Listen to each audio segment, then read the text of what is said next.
So this is a tutorial video for this HI Control Max for Live device.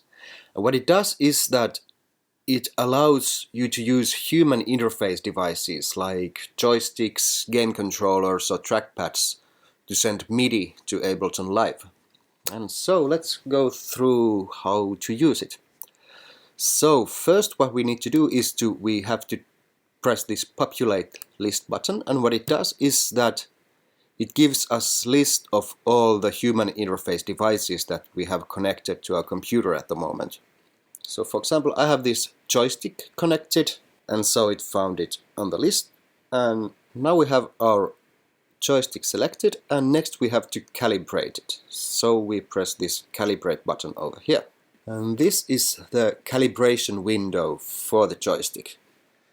And what we have to do first is to press this collect parameters button, and what it does is that it sniffs out all the parameters that our joystick is able to send, and we do that by pressing that. And now we just press all the buttons in the joystick like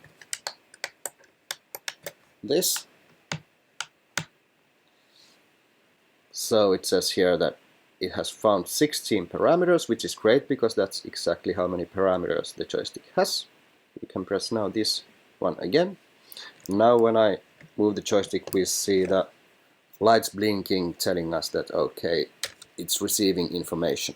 The next thing we need to do is we need to define minimum and maximum values for our joystick. So for example, this controller number 16 is my x-axis of the joystick. So what I do is I pull the joystick to the left and press the min button, then I turn it to the right and I press the max button, and now the x-axis is calibrated for the joystick.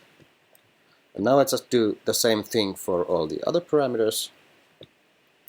I push up for the max value of the y-axis, press down for the min, and now I have the y-axis calibrated as well. And I do this for all the parameters in the set. And once we have the values calibrated nicely, the next thing is to map them to the outputs. So we have 10 predefined outputs here. We have X, Y, Z. We have one called step, and then we have 6 other numbered 1 to 6. So for the X output, I naturally want the X-axis of the joystick. So I mapped it here. For the Y, I put the Y-axis of the joystick, and for the Z, I put the Z-axis of the joystick. This step output is meant for the hat controllers or the directional controller of a gamepad, for example. So I map that one in there. And then this 1 through 6 I put for the buttons of the joystick. Then we have these two outputs called save and mode. These are special outputs reserved for a special Max for Live patch called snapshot nodes, which I have another video. We will go into that later. But now we have our joystick nicely calibrated. It sends all the outputs that I want. Now what I can do is I can save this mapping to the disk. I call it joystick and I save it, so the next time I create another live set I can recall my calibrations from there. I don't have to do it again. With this Ableton set it will remember these when I save the live set, so for this set I wouldn't have to do that one. Okay, and once the calibration is done, we can see here in that control that now my x-axis is controlling this x parameter and my y-axis is controlling this y parameter, and so on. And as you see, it linearly maps the movement of the joystick to the control. But if we don't want linear movement, we can use this function window here to do different kind of mappings. For example, if I have this, you see that now it follows the curve of the function. So with this you can do all kind of cool stuff with your controllers. For example, if you want that you have the value 0 in the middle and then higher values in both ends, you can do something like this. And now you see that it works just like that. And when you have a nice function over here, you just store it and it will remember it next time you open the patch. Okay, and then once we have this done, here we select which kind of MIDI information we want to send. It can be either off, it can send CC information, or it can send note values, and below this we just select which note or controller number we want to send. And here we can do it to all our control parameters. Just select here the one you want to edit and change the values accordingly.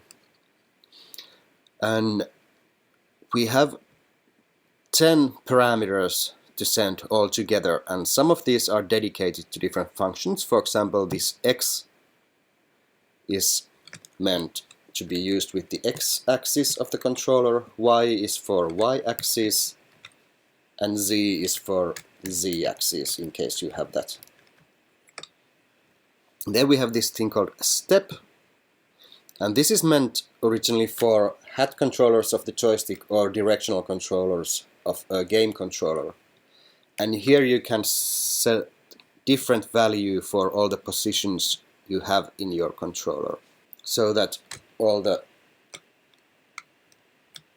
directions here will send exactly the value you want. Then we have these controllers numbered 1 to 6, and these are meant for buttons, like a joystick trigger or other buttons in the joystick, and so on. And they have the same functionality. They have off, CC, and note number to select, with the exception that this button 1 has also this sync button. And what that does is that it holds the note off or ZZ0 message until the first beat of the next bar. And so what it does is, for example, now I have it mapped to this plugin over here, as you see. And when it's off, it works as expected. It goes on and it goes off, like that. But when we put on the sync, what it does now, it holds the effect until the downbeat of the next bar. It's kind of cool for quick breaks, for example, like that. Now when we have calibrated the joystick, we have set our functions, we have set our note and CC values that we want to send.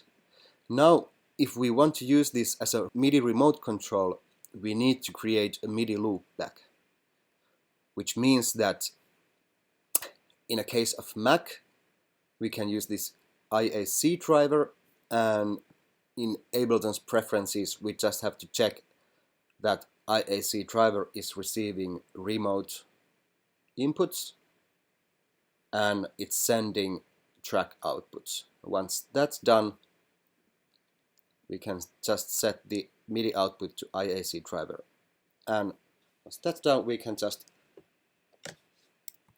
map the MIDI as we normally do.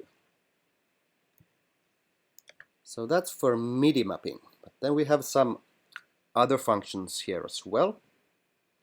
For example, here we have this place called controller mode, and when we press it, it says now trackpad mode. And what that does is that if you want to use Apple's trackpad as a MIDI controller, we should put this in a trackpad mode. since Apple's trackpad doesn't recognize absolute positions, so it only recognizes the direction where your finger is moving. And so if we have it in controller mode, it will always reset to the middle. But if we put it on a trackpad mode, now we can use the trackpad kind of in a way as it was a chaos pad or something like that. So that's the trackpad controller mode thing. And below it is this place called route to snapshot nodes. And this is dedicated to another Max patch that I've shared, which is called snapshot nodes, and it's right here. And that's so that when you select here snapshot nodes 1, and on here we also have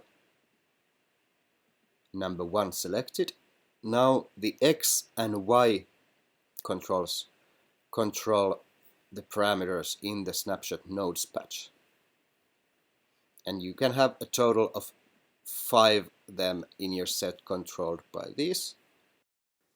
Okay, and one more button that we haven't gone through is this master slave switch over here.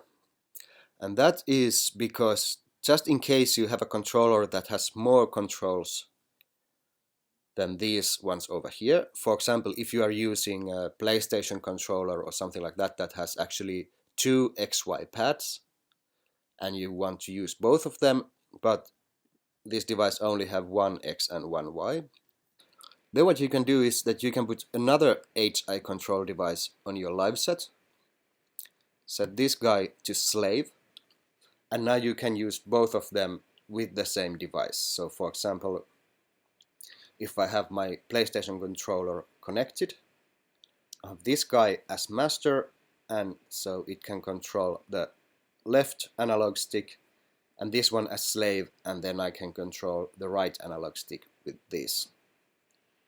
So that's the HI control device.